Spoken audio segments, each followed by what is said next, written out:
I spoke with Lana Nasebi, the UAE Minister of State at the Ministry of Foreign Affairs, and its former ambassador to the United Nations. We've had an incredibly challenging 14 days. We're 2 weeks into this conflict that, as you said, we did not want to be drawn into. In fact, we were very engaged in diplomatic efforts prior to this escalation to try and avoid a conflict in the region. But now that it has happened, I think the UAE has demonstrated 2 or 3 things.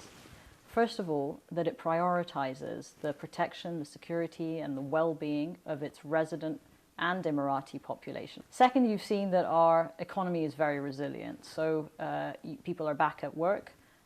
We will have a bounce back in our economy this year. I have no doubt about that. It is a safe place to work and do business.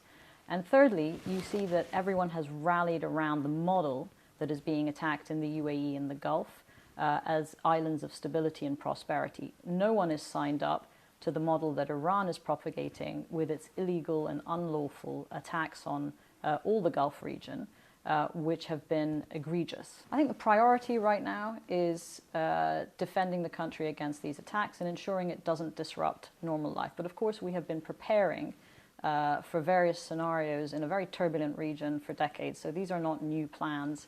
We have had contingency plans in place since prior to this point. I think they're coming in because they recognize that UAE interests are in fact global interests. They're, of course, the wider regional stability of Europe and the Eastern Mediterranean is incredibly important. But globally, the Straits of Hormuz, a fifth of the world's energy supplies, passes through that narrow waterway. And this has an impact on not only global energy prices, but global food security and food supplies.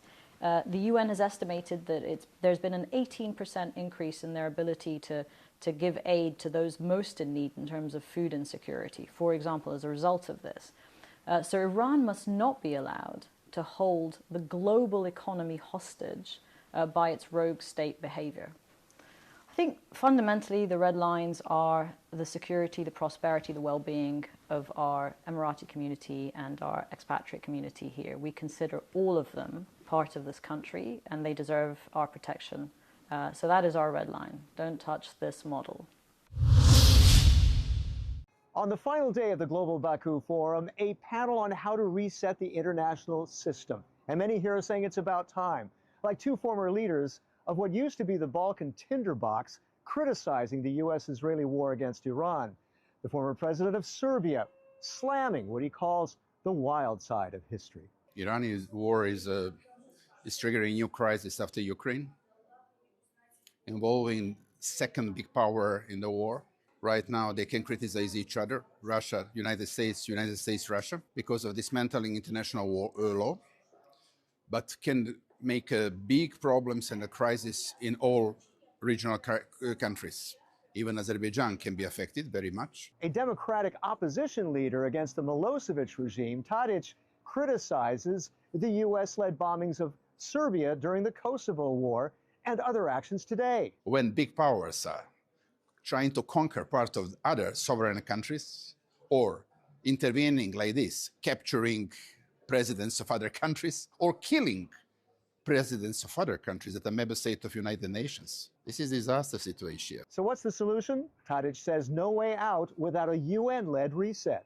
The White House and Donald Trump, they are failing, underestimating Iran. They cannot finish that conflict within few weeks.